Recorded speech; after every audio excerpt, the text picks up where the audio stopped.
نقول بيننا وبينكم السلف بيننا وبينكم الكتب. Il y a une chose très importante à connaître pour ne pas s'égarer et tomber dans le takfir. Sache, Akhan al-Fadil, qu'el mualat, l'alliance envers les mécréants, se divise en deux catégories, et qu'une seule de ces deux catégories fait sortir de l'islam. Voilà pourquoi il est impératif de distinguer entre les deux.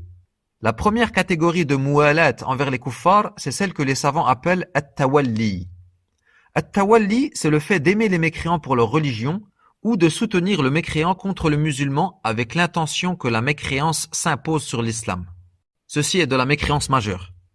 Tandis que la deuxième catégorie de mualat envers les mécréants, c'est le fait d'aimer le mécréant mais pour une raison mondaine et non religieuse, ou de soutenir le mécréant contre le musulman dans un but mondain et non religieux. Ceci est un grand péché mais qui n'atteint pas le degré du kufr. وَبِضَرْبِ الْمِثَالِ يَتَّضِحُ الْمَقَالِ. Exemple. Aimer un chrétien parce qu'il est chrétien. هذه موالاة مكفرة. C'est une alliance qui rend mécréant, qu'on appelle aussi at-tawalli. Mais aimer un joueur de foot chrétien par exemple pour sa manière de jouer et non pas pour son din, هذه موالاة محرمة. Ceci est une alliance interdite mais qui ne rend pas mécréant. طيب. Un musulman qui vend des armes à un pays kafir qui est en guerre contre des muslimines dans le but que le kufr domine l'islam. هذه موالاة مكفرة. C'est une alliance qui rend mécréant. Mais un musulman qui vend des armes à un pays kafir qui est en guerre contre des muslimines, mais juste par appât du gain pour gagner de l'argent, هذه موالاة محرمة. C'est une alliance interdite, mais qui ne rend pas mécréant. Quelle est la preuve? La preuve se trouve dans l'histoire de Hatib ibn Abi Balta'a, radiyallahu anhu, qui est un compagnon ayant participé à la bataille de Badr.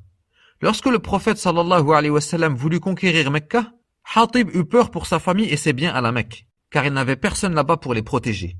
Il écrivit alors une lettre destinée à Quraysh dans laquelle il les informa du plan du messager d'Allah sallallahu alayhi wa sallam. Et il confia cette lettre à une vieille femme afin qu'elle parte avec à Mecca. Mais Allah Ta'ala informa son prophète de ce qu'avait fait Hatib.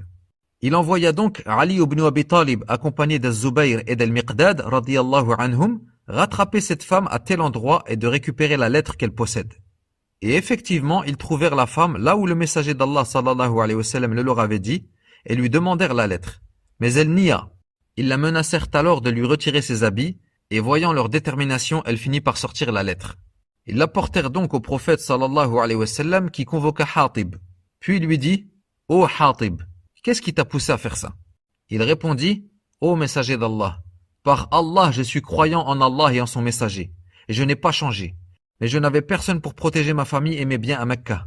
Et je n'ai pas fait cela par mécréance, ni par apostasie, ni par agrément du kufr après l'islam. » Et là, écoutez ce que dit le cheikh Sulayman al-Ruhayli, hafidhahullah. Il dit, cette phrase qu'a dit Hatib prouve que les sahaba savaient que soutenir et aider les kuffars n'est considéré comme de la mécréance que si c'est fait pour soutenir leur religion.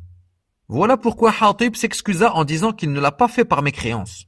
Et le prophète sallallahu alayhi wa sallam dit alors, Sadaq, il dit la vérité.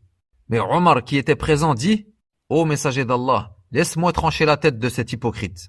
Le prophète sallallahu alayhi wa sallam lui répondit alors, qu'en sais-tu, ô Omar? Il se peut qu'Allah ait dit concernant les gens de Badr, faites ce que vous voulez, car je vous ai certes pardonné. Et les savants ont déduit de ce hadith que ce péché, bien que très grave, n'atteint pas la mécréance majeure faisant sortir de l'islam. Car Hatib radiyallahu anhu n'a pas fait cela par amour du shirk et des mushrikin, mais uniquement pour une raison mondaine. La différence entre les deux réside donc dans la niya de la personne et non pas dans ce qui est apparent à nos yeux. On ne peut donc pas déclarer mécréant un individu précis parce qu'il montre en apparence de l'amitié envers les mécréants. Comme le font les takfiriyoun qui rendent mécréants les gouverneurs musulmans pour le simple fait qu'ils procèdent à des échanges d'intérêts avec des pays mécréants. Et comme a dit le cheikh Sulayman